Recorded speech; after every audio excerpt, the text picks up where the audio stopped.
Esquemas são padrões emocionais e cognitivos desenvolvidos nos primeiros anos de vida e propagados na idade adulta.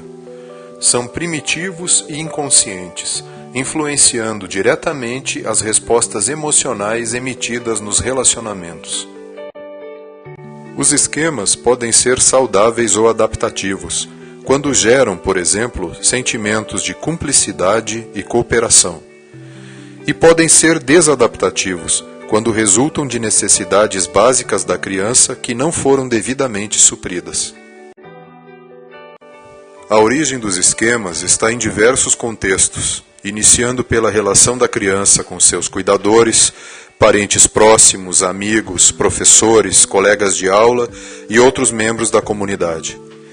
Nesse sentido, o parceiro ou parceira pode inconscientemente estar a serviço da manutenção do esquema, reproduzindo no relacionamento o ambiente infantil do paciente, que, por mais que possa trazer sofrimento e insatisfação, é percebido por ele como algo conhecido e seguro. Quando são ativados, os esquemas regulam sentimentos e pensamentos direcionados às pessoas, buscando reproduzir ou resolver os dramas de infância. Isso leva a um jogo inconsciente, que pode influenciar sorrateiramente na escolha do parceiro ou parceira, levando ao entrelaçamento de esquemas do casal. Nesses casos, as necessidades infantis não atendidas servem como fator de atração, que pode manter uma relação estável, ainda que extremamente destrutiva. Numa relação, sempre existem expectativas de ambas as partes. Conscientemente, uma pessoa pode esperar da outra a satisfação de suas necessidades atuais de afeto, segurança, sexualidade e uma perspectiva de futuro.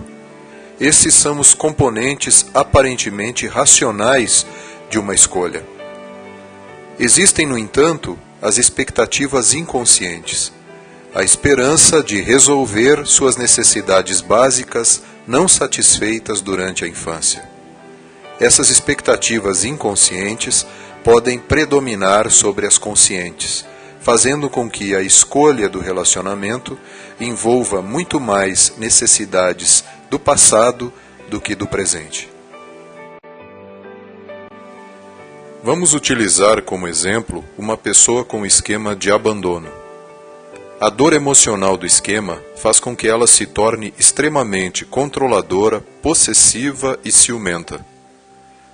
De outro lado, temos alguém com esquema de dependência dos outros e incompetência, onde predominam a indecisão, a sensação de fragilidade e a necessidade extrema de proteção. Nessa relação surge o que chamamos de imã esquemático, pois uma pessoa precisa de alguém que tome as decisões por ela e a proteja diante dos desafios, enquanto a outra precisa dominar e controlar para sentir-se segura no casamento. Inconscientemente, ambos se atraem, mas a relação é de péssima qualidade.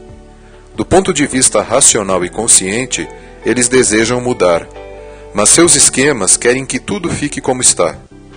No contexto da terapia, trocam acusações, onde um membro do casal é apontado como inseguro ou fraco, e o outro como um tirano e dominador. Em outro exemplo, o indivíduo com esquema de defeito-vergonha tem como resultado do seu esquema uma tendência a se autodesqualificar e sentir desprezo por si mesmo.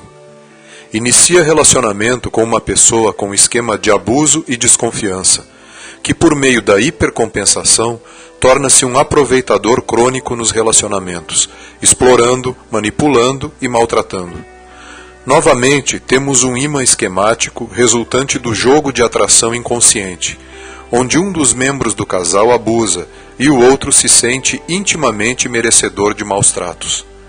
Racionalmente, no entanto, ambos estão extremamente insatisfeitos com o relacionamento, trocando acusações mútuas, onde de um lado alguém é chamado de mau caráter, perverso, agressivo, enquanto a outra pessoa é taxada de fraca, incapaz e vítima.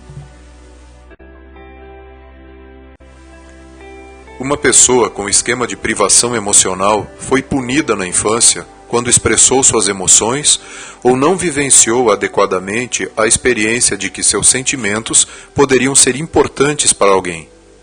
Sendo assim, desenvolveu-se como uma pessoa distante emocionalmente e solitária, aparentemente não precisando de ninguém para dividir seus sentimentos. Na outra ponta, temos alguém com esquema de abuso-desconfiança, que para evitar a revivência do abuso, recorre ao uso de substâncias ou ao distanciamento de qualquer intimidade. Essas pessoas podem sentir-se de certa forma atraídas e estarem sob o mesmo teto, porém emocionalmente vivem em mundos diferentes, sem qualquer troca afetiva. Ao se confrontarem no campo racional, no entanto, um é chamado de frio e dependente de drogas, enquanto o outro é rotulado de egoísta e distante. Uma pessoa com esquema de defectividade também pode lidar com o sofrimento hipercompensando, ou seja, indo para o mais longe possível do foco da sua dor emocional, desenvolvendo um esquema secundário diametralmente oposto ao esquema primário. Desta forma, desenvolve-se um esquema secundário de arrogância e grandiosidade, apresentando-se como superior, pedante, soberbo e hiperreativo a qualquer crítica. De outro lado, temos uma pessoa com esquema de abandono e instabilidade das relações, que para minimizar o medo de ser abandonado, desenvolve um esquema secundário de subjugação, no qual se submete e obedece a alguém para manter um relacionamento minimamente seguro, colocando em segundo plano suas necessidades e até mesmo sua dignidade.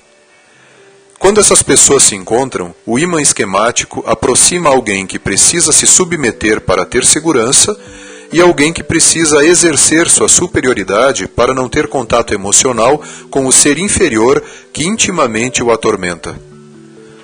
Novamente, temos um relacionamento estável, mas extremamente infeliz, em cuja superfície aparecem queixas de apatia e fraqueza de um lado e de prepotência e indiferença de outro. Segundo Jeffrey Young, os esquemas lutam para sobreviver, levando à recriação das situações de infância que os originaram. O paciente sente-se atraído por eventos, situações ou relacionamentos que os ativam, reproduzindo o ambiente familiar vivenciado na infância. Por isso, os ímãs esquemáticos são tão poderosos para manter pessoas próximas, apesar do evidente sofrimento que essas relações provocam.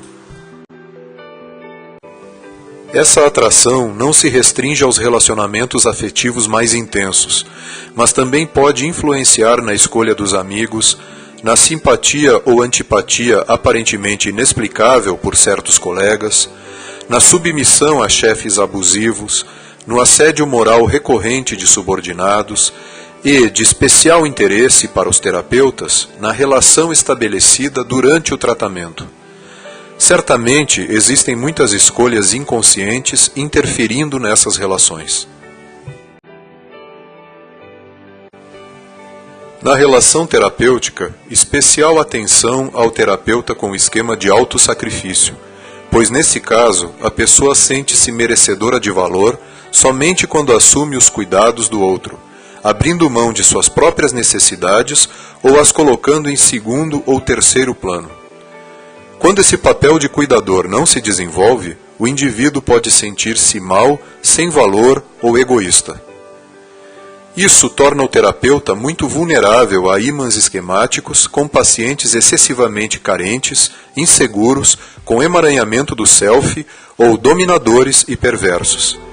Se o terapeuta não identificar e controlar o seu próprio esquema, não conseguirá impor os limites necessários ao tratamento e a psicoterapia não será um processo reparador. Muito pelo contrário, será uma mantenedora de ambos os esquemas por meio de um ambiente não saudável. A terapia do esquema busca a identificação e a luta contra esses esquemas disfuncionais, encontrando pontos de atração mais realistas e saudáveis nos quais uma relação possa se amparar e manter. Quando o casal tem filhos, novos esquemas estão sendo formados. Nesse caso, não custa lembrar a frase: não é a relação da criança com a mãe que é central, ou a sua relação com o pai, mas sim sua relação com o relacionamento deles.